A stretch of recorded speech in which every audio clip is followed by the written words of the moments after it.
Wednesday. Yeah, I didn't end up doing an Easter video. I was too basically I overindulged, but not on the beers, on the chocolate. Mrs. got me a great big chocolate egg, and I just absolutely smashed it. It was bloody delicious, but I paid the price. Too much chocolate. Anyway, I managed to catch up with young Dino. I popped round to his place in the weekend. Had some amazing hot cross buns. I might show a little picture here. They were fantastic. Had some blue cheese on them. Bloody delicious. Anyway, I gave him a supercharger and an ESB.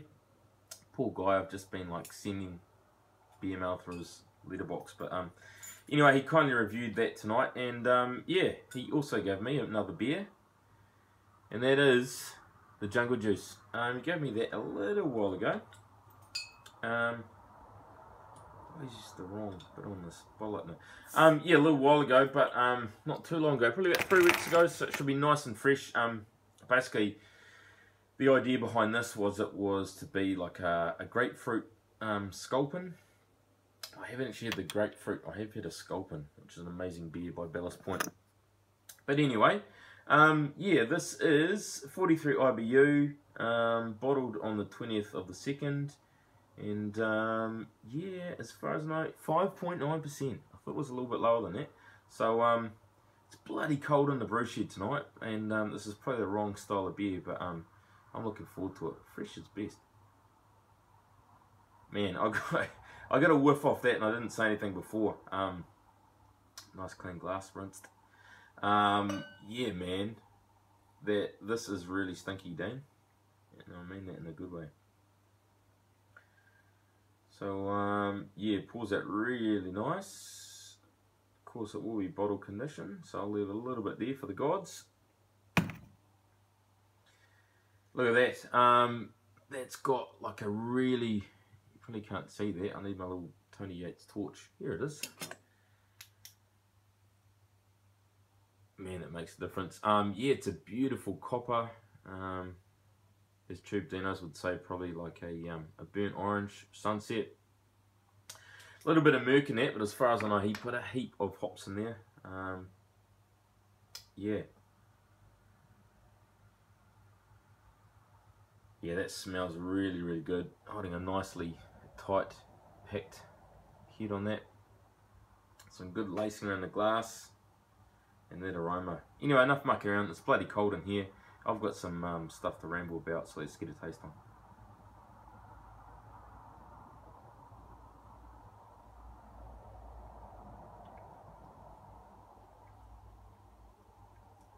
Oh wow, that's really nice. I was expecting it to be quite bitter,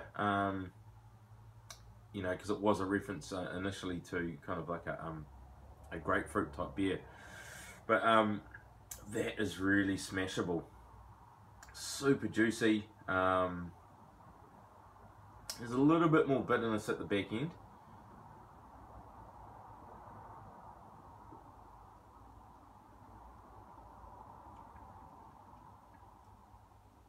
Yeah, it's got some really nice caramel sweetness.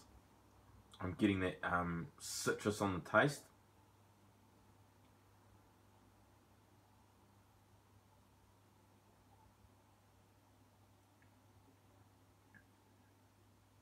Quite a nice mouthfeel too. It's not thin. It's being that higher booze, it's kind of got a little bit more guts to it. So it's a really nice body. Look at that lacing. That is a cracker beer, Dino. So I just went back and had a look at the recipe that Dean sent me. There's no bittering hops in it. They're all sort of, I think the earliest one he did was at 12 minutes, so he just hop bursted that with little 10 gram additions. I'm not sure, I think there's probably maybe about 200 grams all up in like a half batch, so there's a heap of hoppage in there. So it's Amarillo, Cascade, Chinook and Simcoe. And I have had another Amarillo beer from Dean before. I'm picking up a little bit of that.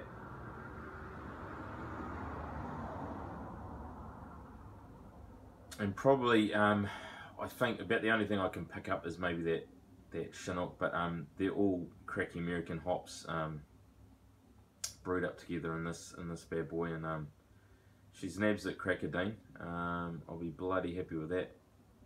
And something that I wouldn't mind trying to do is just to get all that hoppage in there without worrying about a bittering addition, and just concentrating on a dry hop and all that wheel pulling. So it's definitely paid off, Dean. Cracking beer. Go the Jungle Juice. It's a goodie.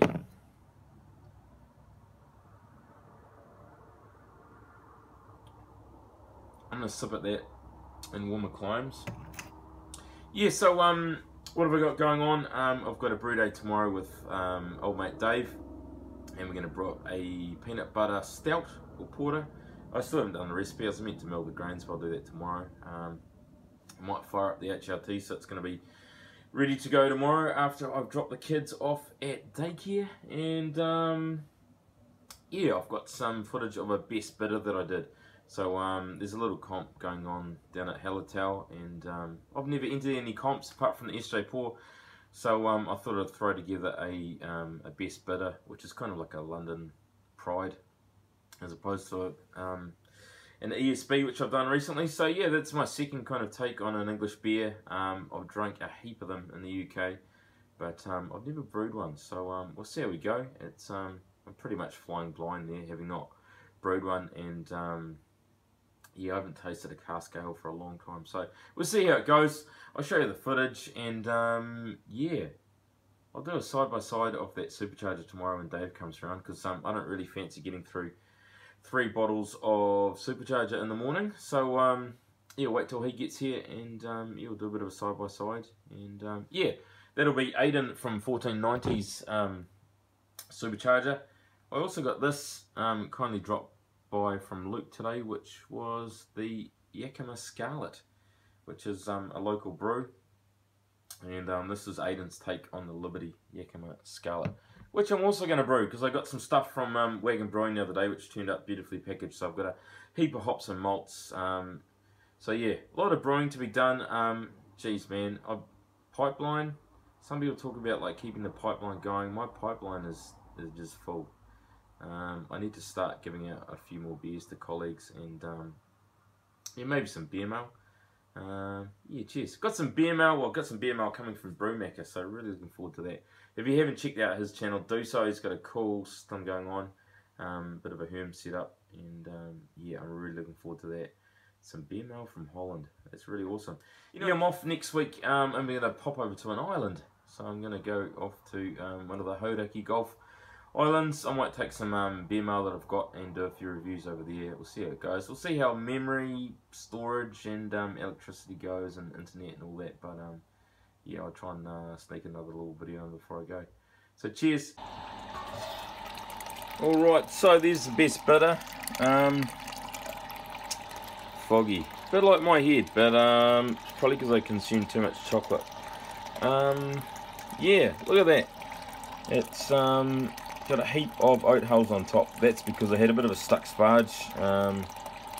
They say something's not a mistake if you only make it once or twice. Probably about third time I have double milled the grain, and it was just a sticky sparge.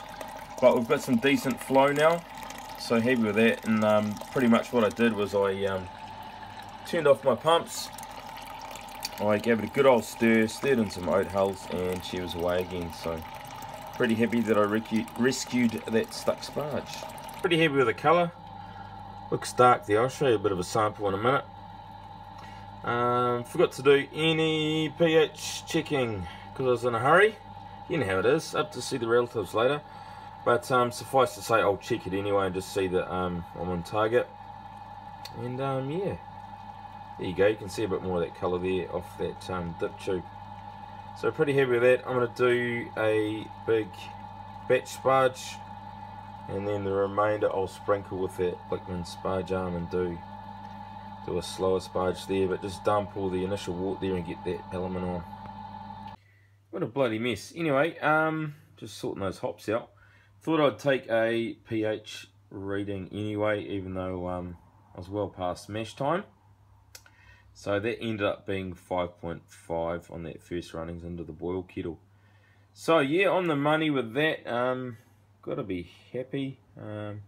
Could do with a couple more points, but I was a little bit short on acid malt this week.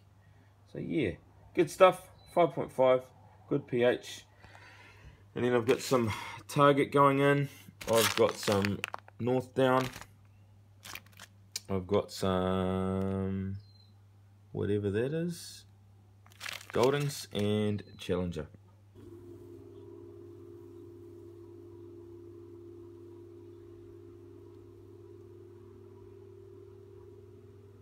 $10.5, which is where we want to be. That'll give us 10.42 pre-boil, ending up hopefully 10.48. Alright, she's boiling. What time is it? 8:30 in the morning. Bloody dogs next door. Anyway, here goes the 25 grams of Target, which will be our bittering hops. Got a tiny bit left over. I want to use up the packet, so I might put that in. It's kind of a dual purpose East Kent Golding substitute, so I'll put that in a little bit later.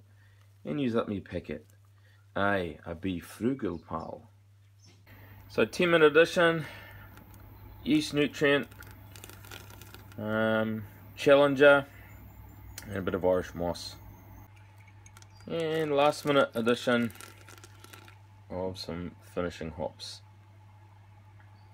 Get that stirred in and chilled down with the counterflow. So hopefully you can make out that rough idea of the colour. That counterflow chiller has definitely helped to drop some of that protein out. And yeah, we'll see how she turns out. Right, you can tell we're in autumn mode. Going into the fermenter, and that's coming out of the counterflow chiller at 22.5 degrees. And on the kettle she's around about 30. And there's a good indication of colour. Kind of spot on to where I wanted. So good stuff. So there she is in her fermenter, our best bitter, whatever we're going to call it. And yes, I have taken the magnet out. This is a 1.2 litre starter. And that was some best before yeast. It's only a small gravity beer, well under 5%, so should be enough. And it was bubbling its head off before I put it in there. And in goes my stainless steel thermowell, which I actually took off another kind of bung set from Brew Shop. But yep, we'll make sure we take the reading of the inside of the wort as opposed to the ambient temperature. And we'll clock that in about 19 for this one. So there she goes. Fermentation has begun. So we end up finishing a little bit higher actually. It's just under 13 bricks, which makes it closer to 10.50, just a shade under I hope. And yeah, hopefully we won't get quite the amount of attenuation. Finish a bit higher, otherwise we might have to water her down, which would be a bit of a bummer. But yeah, pretty happy with that. And she's away doing her thing.